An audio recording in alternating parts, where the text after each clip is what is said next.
So hello everybody, आज हम करने जा रहे हैं क्लास 12th अकाउंटेंसी 2021 13 दिसंबर को जो बोर्ड का एग्जाम हुआ है, दैट इज 1 मार्कर क्वेश्चंस। हम उसकी डिस्कशन करने जा रहे हैं, उनके आंसर्स अकॉर्डिंग टू मी जो मुझे लगता है होने चाहिए, I be telling you. And short जो भी उनके सॉल्यूशंस मैं आपको बता पाऊंगी जिन भी क्वेश्चंस में, I will try to help you out. So let's start with the question number 1 itself. The document that contains the term of partnership is called, ये हम सबको पता है, पार्टनरशिप डीड। कुछ क्वेश्चंस में पार्टनरशिप एग्रीमेंट के नाम से भी बोला गया होता है कि as per the agreement it is stated, but जो उसका प्रॉपर नेम जो उसका है वो that is partnership deed. So C should be the answer according to me of this question. Now moving on to question number 2। 4 partners हैं यहाँ पर, business expand करना चाह रहे हैं और ज़्यादा मेंबर्स वो अपने साथ कंबाइन करना चाह रहे हैं। So maximum number of additional members, हमें पता है कि जो maximum number of members in a partnership firm होते हैं वो 50 होते हैं। ओके, अगर आपको इसकी डिटेल्स जाननी है कि कौन सा एक्ट ऐसे कहता है तो आप मुझे प्लीज कमेंट में बताइएगा, I will tell you. So 4 members already है, एडिशनल मेंबर्स कितने आ सकते हैं? 46 मेंबर्स और इसमें आ सकते हैं। So let's move on to the next one. Vijay and Ratan are partners, interest on drawings 12% per annum है। Which of the following accounts will be debited to transfer interest on drawings to P&L appropriation account? हमारे यहाँ पर हम लोगों ने जो सीखी हुई है, बेसिकली मैं आपको बताती हूँ, 2 टाइप की एंट्रीज हमारी यहाँ पर हम लोग करते हैं। पहली जो एंट्री हम लोग करते हैं, partners capital account debited to interest on drawings account. ये फर्स्ट एंट्री हमारी रहती है जर्नल। सेकेंड हमारी एंट्री रहती है interest on drawings account debited to P&L appropriation account, right. तो यहाँ पर जो हमारा क्वेश्चन था वो क्या कह रहा है कि which of the following accounts will be debited to transfer interest on drawings to P&L appropriation account. तो यहाँ पर इंटरेस्ट ऑन ड्रॉइंग्स अकाउंट जो है वो हमारा डेबिट होना चाहिए। लेकिन हमने एक और चीज सीखी हुई है कि हम इसकी कंबाइन एंट्री भी कर सकते हैं। आप देख पा रहे हैं कि इसकी कंबाइन एंट्री क्या बन सकती है? इसकी कंबाइन एंट्री बन सकती है partners capital account debited to P&L appropriation account, right. So partners capital account debited to P&L appropriation, तो उस केस में हमारा पार्टनर्स कैपिटल अकाउंट भी डेबिट हो सकता है। और एक चीज हमने और भी सीखी हुई है कि ये केवल कैपिटल नहीं होता, ये हमें देखना पड़ता है कि ये करंट अकाउंट भी हो सकता है in different scenario. So we are not going into depth. तो करंट अकाउंट भी हो सकता है। तो अगर हम कंबाइन एंट्री की बात करें तो पार्टनर्स कैपिटल अकाउंट और करंट अकाउंट भी डेबिट हो सकते हैं। और अगर हम इंडिविजुअल एंट्रीज पास कर रहे हैं तो इंटरेस्ट ऑन ड्रॉइंग्स अकाउंट जो है वो यहाँ पर हमारा डेबिट होना चाहिए। सो दैट मीन्स कि A should be the right answer for this. But मेरे हिसाब से सी और डी भी आंसर्स हो सकते थे अगर हम कंबाइंड एंट्रीज का देखते हैं। सो लेट्स सी कि CBSE कौन सा आंसर करेक्ट करता है, but appropriate should be interest on drawings account according to me. So moving on to the next question. A and B were partners in a firm. Their capitals at the end of the year, right? End of the year ending March 21 given है हमें। During the year B ने कुछ withdraw किया है and profit था 32,000 का जो उनको क्रेडिट किया जा चुका है, एंड बी ने कुछ इंट्रोड्यूस भी किया है। सो हमें पता है, बहुत सिंपल लॉजिक है, हम फॉर्मूला लगाएंगे, केवल बी की कैलकुलेशन हम देख लेते हैं। उसकी closing capital, I am not writing the amounts here, closing capital में जो भी उसने एडिशनल अगर कुछ कैपिटल इंट्रोड्यूस करी है वो सब्ट्रैक्ट हो जाएगा। ड्राइंग्स जो हैं वो हमारी ऐड हो जाएंगी एंड जो प्रॉफिट उनको क्रेडिट किया जा चुका है वो सब्ट्रैक्ट हो जाएगा। एंड प्रॉफिट 32,000 दिया हुआ है तो दोनों पार्टनर्स का 16,000 ईच आना चाहिए। सो ये कैलकुलेशन करके our answer is coming out to be 1,12,000, right. So moving on to the question number 5। यहाँ पर 3 पार्टनर्स हैं, उनकी ओल्ड रेशो हमें गिवन है। न्यू पार्टनर आ रहा है for 1/5 share in the profits. L को गारंटी दी है कि उसका मिनिमम जो शेयर ऑफ प्रॉफिट है वो 1 लाख रहेगा। अगर कोई भी डेफिशिएंसी आती है तो वो एल बियर करेगा, ठीक है। सो द प्रॉफिट जो एंड में आया हमारा वो 4 लाख आया, डेफिशिएंसी क्या रहेगी? बहुत सिंपल क्वेश्चन है, it's very very very simple question. 4 lakh हमारा प्रॉफिट है, इसमें से 1/5 शेयर न्यू पार्टनर को देना था, तो this is coming out to be ₹80,000। Guarantee की गई है 1 लाख की, राइट। तो 20,000 एफिशिएंसी बची है, 20,000 उसको और देने हैं, और यहाँ पर जो पर्सनल गारंटी है वो क्यू ने दी है। तो क्वेश्चन यही पूछ रहा है कि क्यू ने कितनी डेफिशिएंसी बियर करनी है, that is 20,000। So moving on to the question number 6। X and Y partners हैं, इक्वल उनके प्रॉफिट शेयरिंग रेशो है, capitals 2 lakh and 3 lakh respectively given है। जी न्यू पार्टनर आ रहा है for 1/4 share, G 2 lakh as is capital ला रहा है। तो goodwill of the firm, this is the clear question of hidden goodwill, right. So कैसे करते हैं, आई होप सभी आप लोग जानते हैं इसको। 2 लाख कैपिटल ला रहा है जी, and G was coming for 1/4 share, right. So total capital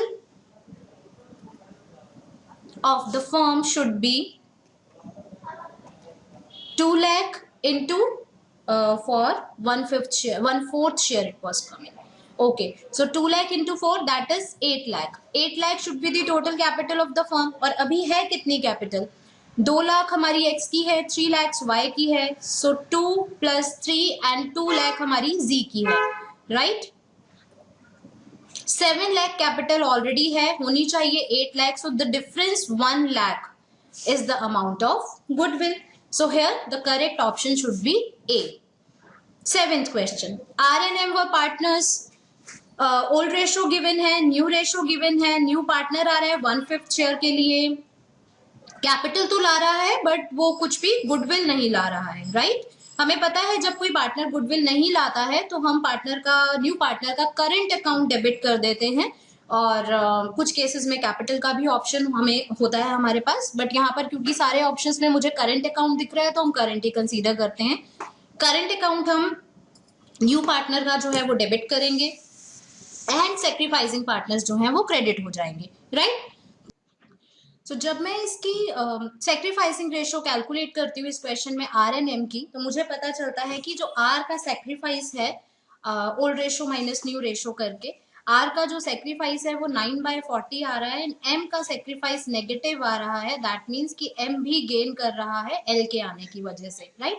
तो हमारी जो जर्नल एंट्री इसमें बननी चाहिए, एल जो है वो डेबिट होना चाहिए, एम भी डेबिट होना चाहिए, एंड आर क्रेडिट होना चाहिए, ठीक है। Simple logic, gaining partners capital accounts और current accounts debited to sacrificing partners current account और कैपिटल अकाउंट।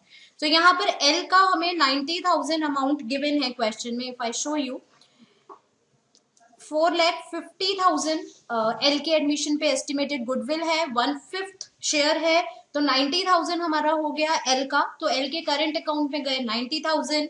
अब एम भी क्योंकि यहाँ पर गेन कर रहा था, तो एम 1/40 गेन कर रहा था, राइट। तो M 1/40 of 4,50,000 is coming out to be your 11,250. So add करके यहाँ पर हमारा 11,250 हम यहाँ पहले लिख देते हैं, और add करके हमारा 1,01,250. So according to this, our answer option B is correct option, right? Moving on to question number 8. Sharma and Verma were partners in a firm.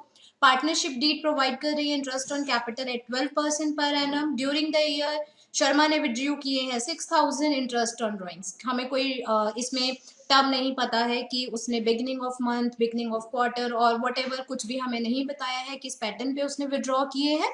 So definitely हम यहाँ पर एवरेज पीरियड लेंगे, that is 6/12, we all know this. तो 6,000 into 6/100, sorry 12/100 into 6/12, this comes out to be 360. Very simple calculation is there. Now moving on to question number 9. When a combined share application and allotment account is opened in the books of the company, which of the following accounts will be debited for money refunded on rejected applications? जब हम पैसे मंगवा रहे हैं combined दोनों application and allotment के, तो bank account debited to share application and allotment account हो रहा है। तो मेरे हिसाब से share application and allotment account ही डेबिट होना चाहिए रिफंड करते टाइम भी। Share application and allotment account debited to bank account, right? So question number 10. Shubham Limited purchased a machinery for 3,80,000 from Ganpati Limited. The payment was made by issue of 3,000 equity shares of 100 each at a premium of 10%.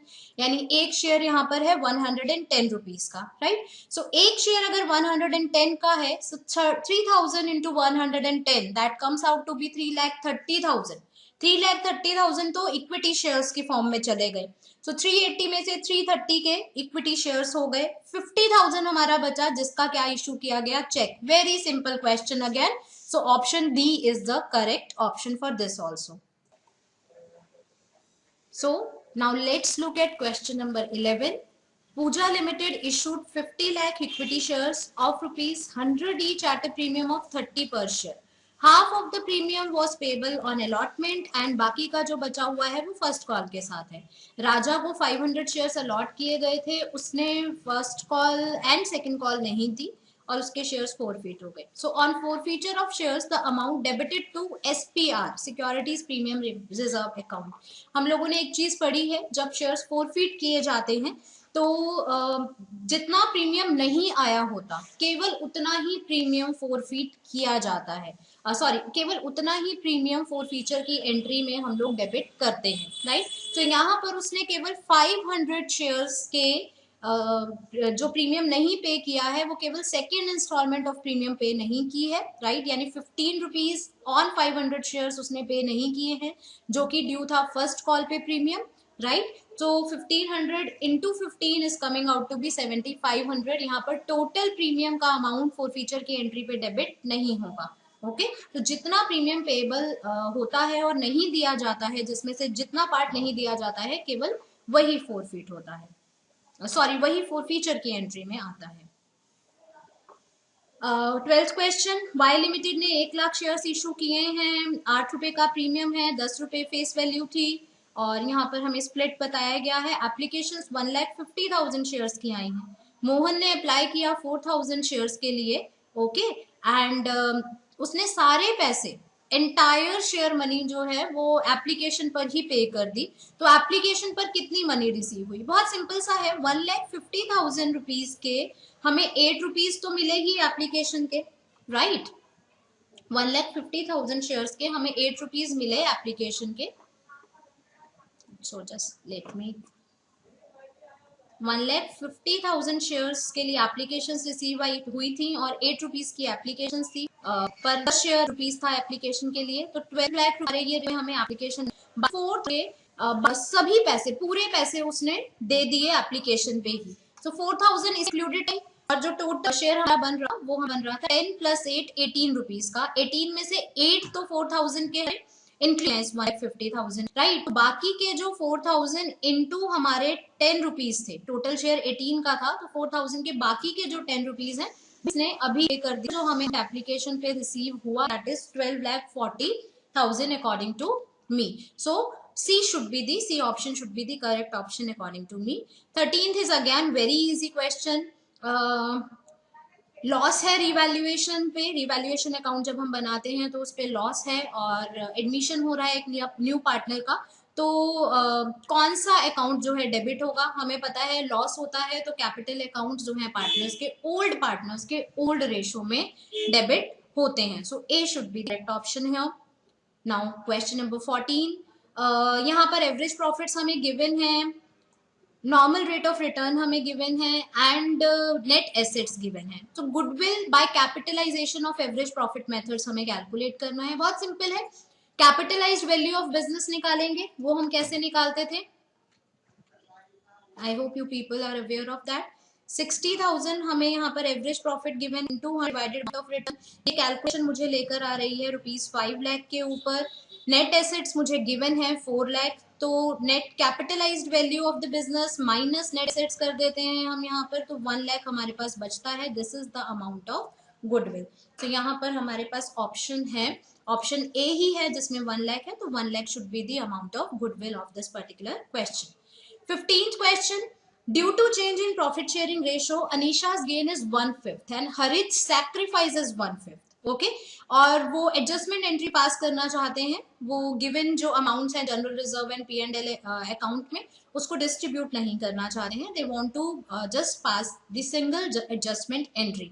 सो हम लोगों ने सीखा हुआ है जितने भी credit reserves होते हैं, जनरल रिजर्व और कोई भी और रिजर्व, वो सब ऐड हो जाते हैं. P&L अकाउंट का debit balance means it is a loss, so loss subtract हो जाएगा. इसका जो नेट इफेक्ट आएगा वो नेगेटिव आएगा, -10,000, राइट. -10,000 यानी उन्हें लॉस डिस्ट्रीब्यूट करना है, लॉस की एडजस्टमेंट एंट्री पास करनी है. प्रॉफिट की एडजस्टमेंट एंट्री होती है gaining partners capital account debited to sacrificing partners capital account. यहाँ लॉस की एंट्री पास करनी है तो entry will be reversed. It's very simple. Sacrificing partners capital account debited to gaining partners capital account. Loss का amount is 10,000, net effect यहाँ पे 10,000 आ रहा है. सो 1/5 ऑफ 10,000 इज 2,000. सो 2,000 हरित जो है वो डेबिट हो जाएगा एंड अनीशा जो है क्रेडिट हो जाएगी as I explain. So Harit capital account debited to अनीशा's capital account by 2,000 rupees. So this is the solution, this is the answer of question number 15 according to me. So अब देखते हैं question number 16. Again Leela and Meeta are two partners here. उनकी old profit sharing ratio है and Geeta admit हो रही है for 313 share in the profits. कुछ और गिवन नहीं है कि कौन कितना सेक्रीफाइस कर रहा है या नहीं कर रहा, तो नॉट गोइंग इनटू डिटेल्स. आपको डायरेक्ट आंसर मैं समझा देती हूँ कि कैसे हम इसे सॉल्व करेंगे. 3/13 के लिए अगर कोई न्यू पार्टनर आ रहा है तो अगर न्यू पार्टनर ने शेयर ले लिया आपसे कि 3/13, राइट, 3/13, तो रिमेनिंग शेयर हमारा कितना बच जाएगा? Remaining share -30 coming out to be 13. 10/13 को 7/3 जो पहले वाले पार्टनर्स हैं वो डिस्ट्रीब्यूट कर लेंगे. जब वो 10/13 को 7:3 में लेंगे, सो 10/13 इंटू 7/10 एंड 10/13 इंटू 10. तो इनका जो न्यू शेयर है वो आ जाएगा हमारा 7/13 इज टू 3/13. और जो नया पार्टनर है तो 3/13 का ही हम new ratio will given is to 3:3. Right, so B should be the correct option for this. So this was the discussion of question paper till question 16, that is section A. In our next video you'll be able to see the remaining question paper, the discussion of remaining question paper, that is section B and section C. So please stay tuned. आप देख रहे हैं पूजा Bhatia classes का YouTube channel. मैं हूँ पूजा Bhatia and मैं आप लोगों को अभी तक समझा चुकी हूँ क्वेश्चन 16 तक के सॉल्यूशंस. तो मिलते हैं नेक्स्ट वीडियो में. Thank you so much for watching and yes, like share and comment करना मत भूलिएगा.